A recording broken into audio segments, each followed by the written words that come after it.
পররাষ্ট্রমন্ত্রী ডক্টর একে আব্দুল মোমেনের তৎপরতায় একই দিনে দুটি সুখবর পেয়েছে বাংলাদেশ। শুক্রবার যুক্তরাজ্য ও বাহরাইন থেকে এসেছে সেই সুখবর দুটি। সুখবরের প্রথমটি হচ্ছে বাংলাদেশের করোনা টিকার সনদকে স্বীকৃতি দিয়েছে যুক্তরাজ্য। এর ফলে বাংলাদেশে করোনার 2 ডোজ টিকা দেওয়ার সনদ নিয়ে গেলে সেটি যুক্তরাজ্যে গ্রহণ করা হবে। অন্য সুখবরটি হচ্ছে করোনা পরিস্থিতিতে মধ্যপ্রাচ্যের দেশ বাহরাইনে ঢুকতে বাংলাদেশিদের জন্য যে নিষেধাজ্ঞা ছিল তা তুলে নিচ্ছে দেশটি। রোববার 10 অক্টোবর থেকে দেশটিতে যেতে পারবেন বাংলাদেশিরা। ছুটির দিনে সকালে পাওয়া এই দুই সুখবরের আনন্দে উদ্বেলিত বাংলাদেশ। বিশেষ করে প্রবাসীদের মধ্যে বইছে আনন্দের হিল্লোল। জানা গেছে বাংলাদেশ থেকে করোনা টিকার 2টি ডোজ নিয়ে গেলেও যুক্তরাজ্য তা গ্রাহ্য করত না। 2টি ডোজ সম্পূর্ণ করা ব্যক্তিদেরও দেশটিতে গিয়ে বাধ্যতামূলকভাবে হোটেল বা হোম কোয়ারেন্টিনে 10 দিন থাকতে হতো। এ সময়ে তাদেরকে দুবার করোনা পরীক্ষার সম্মুখীনও হতে হতো। যুক্তরাজ্যে হোটেল কোয়ারেন্টিন এবং করোনা পরীক্ষা ব্যয়বহুল। বাংলাদেশ থেকে যাওয়া ব্যক্তিদের এজন্য গুনতে হতো বড় অঙ্কের টাকা। পররাষ্ট্র মন্ত্রণালয় সূত্র জানায়, যুক্তরাজ্য যাতে বাংলাদেশে 2 ডোজ টিকা গ্রহণের সনদের অনুমোদন দেয় এ বিষয়ে বিশেষ মনোযোগ দেন পররাষ্ট্রমন্ত্রী ডক্টর একে আব্দুল মোমেন। গেল মাসে যুক্তরাজ্য সফরকালে তিনি দেশটির পররাষ্ট্রমন্ত্রী ও বাণিজ্য মন্ত্রীর সঙ্গে আলোচনা করেন। এছাড়া বিষয়টির দিকে নজর রাখতে পররাষ্ট্র মন্ত্রণালয়ের কর্মকর্তা এবং যুক্তরাজ্য বাংলাদেশ হাইকমিশনের কর্মকর্তাদের নির্দেশ দেন ডক্টর মোমেন। এরই পরিপ্রেক্ষিতে এসেছে সুখবর। শুক্রবার যুক্তরাজ্যের বাংলাদেশ হাইকমিশন জানিয়েছে, ব্রিটেনের পরিবহন বিভাগ এক ঘোষণায় জানায়, দেশটির অনুমোদিত কোভিড-19 টিকার তালিকা ও সনদ স্বীকৃতিতে বাংলাদেশকে যুক্ত করা হয়েছে।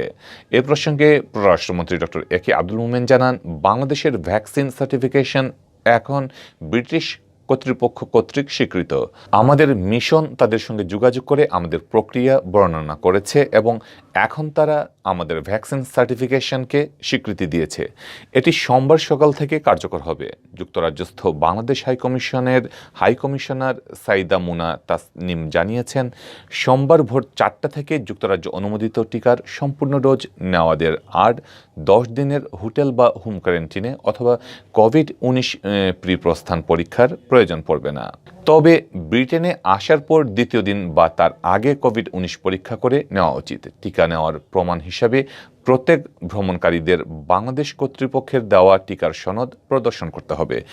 তবে যারা 2 ডোজ টিকা না নিয়ে যুক্তরাজ্যে যাবেন তাদেরকে হোটেল বা হোম কোয়ারেন্টিনে থাকতে হবে।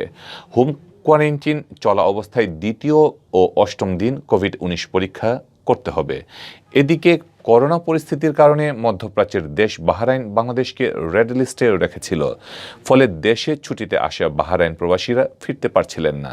এ নিয়ে হাজার হাজার প্রবাসী ছিলেন শঙ্কার মধ্যে। কারো কারো ভিসার মেয়াদ ফুরিয়ে আসছিল।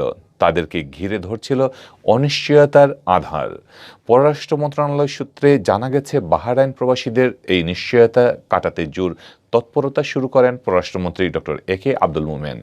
বাহরাইন সরকারের দায়িত্বশীলদের সঙ্গে একাধিকবার কথা বলেন তিনি। এরই ফল হিসেবে আজ বাহরাইন সরকারের স্বাস্থ্য মন্ত্রণালয় জানিয়েছে, বাংলাদেশকে রেড লিস্ট বা লাল তালিকা থেকে বাদ দেওয়া হয়েছে। ফলে দেশটিতে যেতে আর বাধা থাকলো না বাংলাদেশিদের। এ প্রসঙ্গে পররাষ্ট্রমন্ত্রী ডক্টর একে আব্দুল মোমেন জানান, করোনা পরিস্থিতিতে ইস্যুতে লাল তালিকা থেকে বাংলাদেশের নাম সরানোর ঘোষণা দিয়েছে বাহরাইন। 10 অক্টোবর থেকে দেশটির রেড লিস্টে আর থাকছে না বাংলাদেশ। ফলে বাংলাদেশিরা দেশটিতে প্রবেশ করতে পারবেন।